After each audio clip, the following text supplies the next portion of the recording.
मुरली अमृत की धारा है धारा, जो देती दुखों से किनारा। मुरली अमृत की धारा है धारा, जो देती दुखों से किनारा। भूले जीवन में हो जाए शिव बाबा मुरली में समझाए। भूले जीवन में हो जाए शिव बाबा। ओम शांति। आज की तारीख है 29/2/2024 के बाबा के साकार महावाक्य।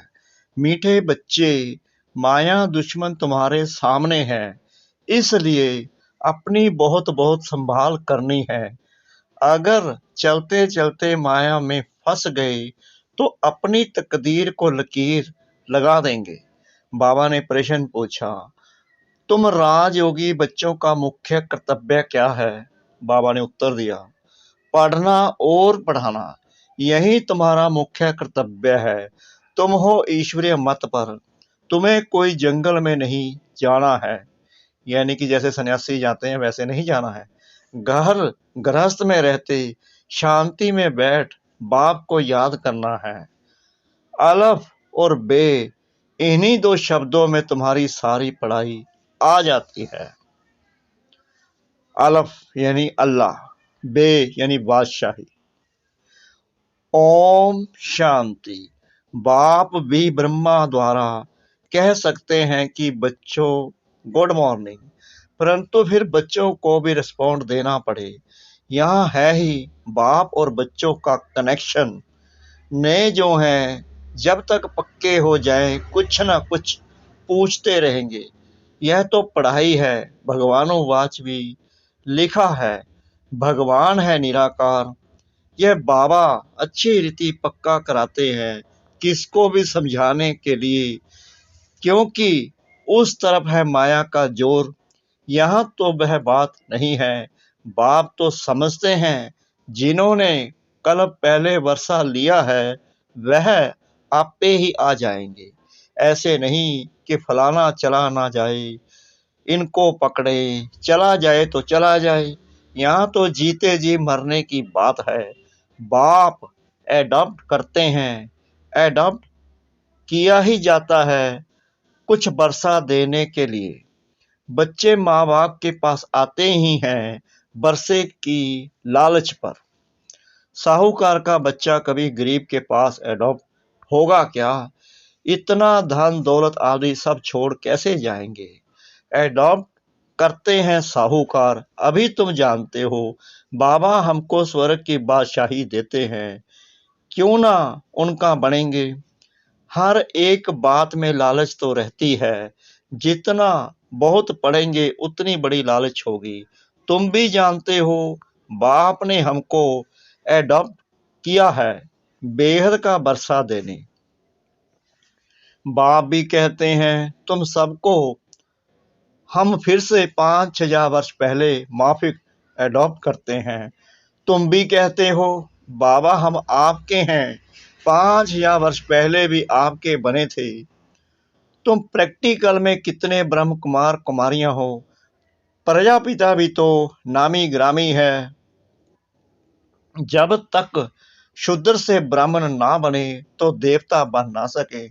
तुम बच्चों की बुद्धि में अब ये चक्कर फिरता रहता है, हम शूद्र थे अभी ब्राह्मण बने हैं फिर देवता बनना है। सतयुग में हम राज्य करेंगे तो इस पुरानी दुनिया का विनाश जरूर होना है। पूरा निश्चय बैठता है तो फिर चले जाते हैं। कई कच्चे हैं जो गिर जाते हैं, यह भी ड्रामा में नूद है। माया दुश्मन सामने खड़ी है तो वह अपनी तरफ खींच लेती है। बाप घड़ी घड़ी पक्का कराते हैं, माया में फंस नहीं पड़ना। बाबा तो रोज कहते हैं, नहीं तो अपनी तकदीर को लकीर लगा देंगे। बाप ही पूछ सकते हैं कि आगे कब मिले हो, और कोई को पूछने का अकल आएगा ही नहीं। बाप कहते हैं मुझे भी फिर से गीता सुनाने आना पड़े, आखिर रावण की जेल से छुड़ाना पड़े। बेहद का बाप बेहद की बात समझाते हैं। अभी रावण का राज्य है, पतित राज्य है, जो आधा कल्प से शुरू हुआ है। रावण को 10 शीश दिखाते हैं, विष्णु को 4 भुजा दिखाते हैं। ऐसे कोई मनुष्य होता नहीं। यह तो प्रवृत्ति मार्ग दिखाया जाता है। यह है एम ऑब्जेक्ट, विष्णु द्वारा पालना। विष्णुपुरी को कृष्णपुरी भी कहते हैं। श्री कृष्ण को तो 2 बाहें ही दिखाएंगे ना। मनुष्य तो कुछ भी समझते नहीं है। बाप हर एक बात समझाते हैं। यह सब है भक्ति मार्ग। अभी तुमको ज्ञान है, तुम्हारी एम ऑब्जेक्ट ही है नर से नारायण बनने की। यह गीता पाठशाला है ही जीवन मुक्ति प्राप्त करने के लिए। ब्राह्मण तो जरूर चाहिए। यह है रुद्र ज्ञान यज्ञ। शिव को रुद्र भी कहते हैं। अब बाप पूछते हैं, ज्ञान यज्ञ श्री कृष्ण का है या शिव का है? शिव को परमात्मा ही कहते हैं, शंकर को देवता कहते हैं। उन्होंने फिर शिव और शंकर को इकट्ठा कर दिया है। अब बाप कहते हैं, हमने इनमें प्रवेश किया है, यानी ब्रह्मा में। तुम बच्चे कहते हो बाप दादा। सही बात। वह कहते हैं शिव शंकर। ज्ञान सागर तो है ही एक। अभी तुम जानते हो ब्रह्मा सो विष्णु बनते हैं ज्ञान से। चित्तर भी बरोबर बनाते हैं। विष्णु की नाभि से ब्रह्मा निकला, इसका अर्थ भी कोई समझ नहीं सकते। ब्रह्मा को शास्त्र हाथ में दिए हैं। अभी शास्त्रों का सार बाप बैठ सुनाते हैं या ब्रह्मा। यह भी मास्टर ज्ञान सागर बनते हैं। बाकी चित्तर इतने ढेर बनाए हैं, वह कोई यथार्थ है नहीं। वह है सब भक्ति मार्ग के। मनुष्य कोई 8-10 भुजा वाले होते नहीं। यह तो सिर्फ प्रवृत्ति मार्ग दिखाया है। रावण का भी अर्थ बताया है। आधा कल्प है रावण राज्य रात, आधा कल्प है राम राज्य दिन। बाप हर एक बात समझाते हैं। तुम सब एक बाप के बच्चे हो। बाप ब्रह्मा द्वारा विष्णुपुरी की स्थापना करते हैं और तुमको राजयोग सिखाते हैं। जरूर संगम पर ही राजयोग सिखाएंगे। द्वापर में गीता सुनाई, यह तो रोंग हो जाता है। बाप सच बतलाते हैं। बहुतों को ब्रह्मा का श्री कृष्ण का साक्षात्कार होता है। ब्रह्मा का सफेद पोष ही देखते हैं। शिव बाबा तो है बिंदी। बिंदी का साक्षात्कार हो तो कुछ समझ ना सके। तुम कहते हो हम आत्मा हैं। अब आत्मा को किसने देखा है? कोई ने नहीं। वह तो बिंदी है, समझ सकते हैं ना। जो जिस भावना से जिसकी पूजा करते हैं, उनको वही साक्षात्कार होगा। दूसरा अगर रूप देखे तो मूंझ पड़े। हनुमान की पूजा करेगा तो उनको वही दिखाई पड़ेगा। गणेश के पुजारी को वही दिखाई पड़ेगा। बाप कहते हैं, हमने तुमको इतना धनवान बनाया। हीरे जवाहरों के महल थे, तुमको अनगिनत धन था। तुमने अभी वह सब कहाँ गवाया? बाबा पूछ रहे हैं।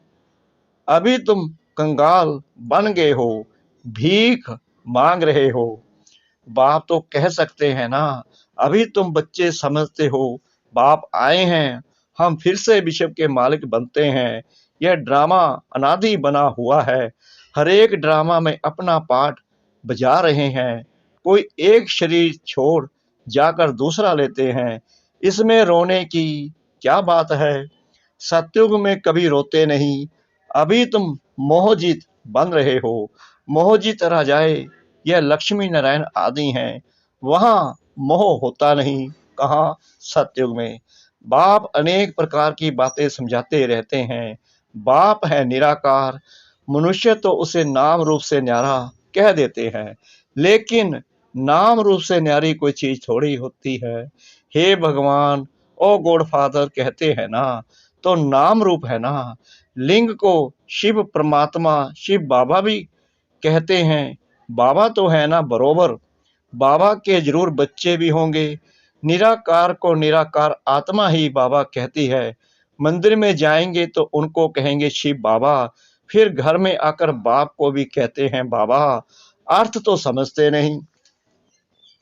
हम उनको शिव बाबा क्यों कहते हैं? बाप बड़े थे, बड़ी पढ़ाई 2 अक्षर में पढ़ाते हैं, अलफ और बे। अलफ अल्लाह, बे बादशाही। अलफ को याद करो तो बे बादशाही तुम्हारी है। यह बड़ा भारी इम्तिहान है। मनुष्य बड़ा इम्तिहान पास करते हैं तो पहले वाली पढ़ाई कोई याद थोड़ी रहती है। पढ़ते पढ़ते आखिरीन तंत यानी सार बुद्धि में आ जाता है। यह भी ऐसे है, तुम पढ़ते आए हो, अंत में फिर बाप कहते हैं मन मना भव, तो देह का अभिमान टूट जाएगा। यह मन मनाव की आदत पड़ी होगी तो पिछाड़ी में भी बाप और बरसा याद रहेगा। बाबा कहते हैं ये मन मना भव की आदत पड़ी होगी तो पिछाड़ी में भी बाप और बरसा याद रहेगा। मुख्य है ही यह कितना सहज है। उस पढ़ाई में भी अभी तो पता नहीं क्या क्या पढ़ते हैं। जैसे राजा वैसा वह अपनी रस्म चलाते हैं। आगे मन सैर पाम का हिसाब चलता था, अभी तो किलो आदि क्या क्या निकल पड़ा है। कितने अलग अलग प्रांत हो गए हैं। दिल्ली में जो चीज 1 रुपया सैर बॉम्बे में मिलेगी 2 रुपया सैर, क्योंकि प्रांत अलग अलग हैं। हरेक समझते हैं हम अपने प्रांत को भूख थोड़ी मारेंगे। कितने झगड़े आदि होते हैं, कितना रोला है। भारत कितना सॉल्वेंट था, फिर 84 का चक्कर लगाते इनसॉल्वेंट बन पड़े हैं। कहा जाता है हीरे जैसा जन्म अमोलक कोड़ी बदले खोया रे। बाप कहते हैं तुम कोड़ियों के पिछाड़ी क्यों मरते हो? अब तो बाप से बरसा लो, पावन बनो। बुलाते भी हो हे पतित पावन आओ, पावन बनाओ। तो इससे सिद्ध है पावन थे अब नहीं है, अभी है ही कलयुग। बाप कहते हैं मैं पावन दुनिया बनाऊंगा तो पतित दुनिया का जरूर विनाश होगा। इसलिए ही यह महाभारत लड़ाई है जो इस रुद्र ज्ञान यज्ञ से प्रज्वलित हुई है। ड्रामा में तो यह विनाश होने की भी नोंद है। पहले पहले तो बाबा को साक्षात्कार हुआ, दिखा इतनी बड़ी रजाई मिलती है तो बहुत खुशी होने लगी। फिर विनाश का साक्षात्कार भी कराया। मन मना भव मध्य जी भव, यह गीता के अक्षर हैं। कोई कोई अक्षर गीता के ठीक हैं। बाप भी कहते हैं तुमको यह ज्ञान सुनाता हूँ, यह फिर प्रायलोप हो जाता है। कोई को भी पता नहीं है कि लक्ष्मी नारायण का राज्य था तो और कोई धर्म नहीं था। उस समय जनसंख्या कितनी थोड़ी होगी, अब कितनी है। तो यह चेंज होनी चाहिए, जरूर विनाश भी चाहिए। महाभारत लड़ाई भी है, जरूर भगवान भी होगा। शिव जयंती मनाते हैं तो शिव बाबा ने क्या आकर किया वह भी नहीं जानते हैं। अब बाप समझाते हैं गीता से श्री कृष्ण की आत्मा को राजाई मिली। माता पिता कहेंगे गीता को, जिससे तुम फिर देवता बनते हो। इसलिए चित्र में भी दिखाया है। श्री कृष्ण ने गीता नहीं सुनाई, श्री कृष्ण गीता के ज्ञान से राजयोग सीख यह बना। कल फिर श्री कृष्ण होगा। उन्होंने फिर शिव बाबा के बदले श्री कृष्ण का नाम डाल दिया है। तो बाप समझाते हैं यह तो अपने अंदर पक्का निश्चय कर लो, कोई उल्टी सुल्टी बात सुनाकर तुम्हें गिरा ना दे। बहुत बातें पूछते हैं, विकार बिगर सृष्टि कैसे चलेगी, यह कैसे होगा? अरे तुम खुद कहते हो वह वॉइसलेस दुनिया थी, संपूर्ण निर्विकारी कहते हो ना, फिर विकार की बात कैसे हो सकती है? अब तुम जानते हो बेहद के बाप से बेहद की बादशाही मिलती है, तो ऐसे बाप को क्यों नहीं याद करेंगे? यह है ही पतित दुनिया। कुंभ के मेले पर कितने लाखों जाते हैं। अब कहते हैं वहां एक नदी गुप्त है, अब नदी गुप्त हो सकती है क्या? यहाँ भी गौमुख बनाया है।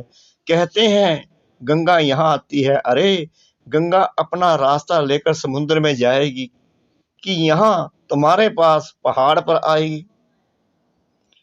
भक्ति मार्ग में कितने धक्के हैं। ज्ञान, भक्ति, फिर है वैराग्य। एक है हद का वैराग्य, दूसरा है बेहद का। सन्यासी घर बार छोड़ जंगल में रहते हैं, यहाँ तो वह बात नहीं। तुम बुद्धि से सारी पुरानी दुनिया का सन्यास करते हो। तुम राजयोगी बच्चों का मुख्य कर्तव्य है पढ़ना और पढ़ाना। अब राजयोग कोई जंगल में थोड़ी सिखाया जाता है, यह स्कूल है, ब्रांचेस निकलती जाती हैं। तुम बच्चे राजयोग सीख रहे हो। शिव बाबा से पढ़े हुए ब्राह्मण ब्राह्मणियां सिखाते हैं। एक शिव बाबा थोड़ी सबको बैठ सिखाएगा। तो यह हुई पांडव गवर्नमेंट, तुम हो ईश्वरीय मत पर। यहाँ तुम कितना शांति में बैठे हो, बाहर तो अनेक हगामे हैं। बाप कहते हैं 5 विकारों का दान दो तो ग्रहण छूट जाएगा। मेरे बनो तो मैं तुम्हारी सब कामनाएं पूरी कर दूंगा। बाबा कहते हैं तुम मेरे बनो, यानी कि मेरी श्रीमत पर चलो। ना मन मत पर चलना है, ना पर मत पर चलना है। तुम बच्चे जानते हो अभी हम सुखधाम में जाते हैं, दुखधाम को आग लगनी है। बच्चों ने विनाश का साक्षात्कार भी किया है। अब टाइम बहुत थोड़ा है, इसलिए याद की यात्रा में लग जाएंगे तो विक्रम विनाश होंगे और ऊंच पद पाएंगे। अच्छा मीठे मीठे सिकरा दे बच्चों प्रति माता पिता बाप दादा का याद प्यार और गुड मॉर्निंग।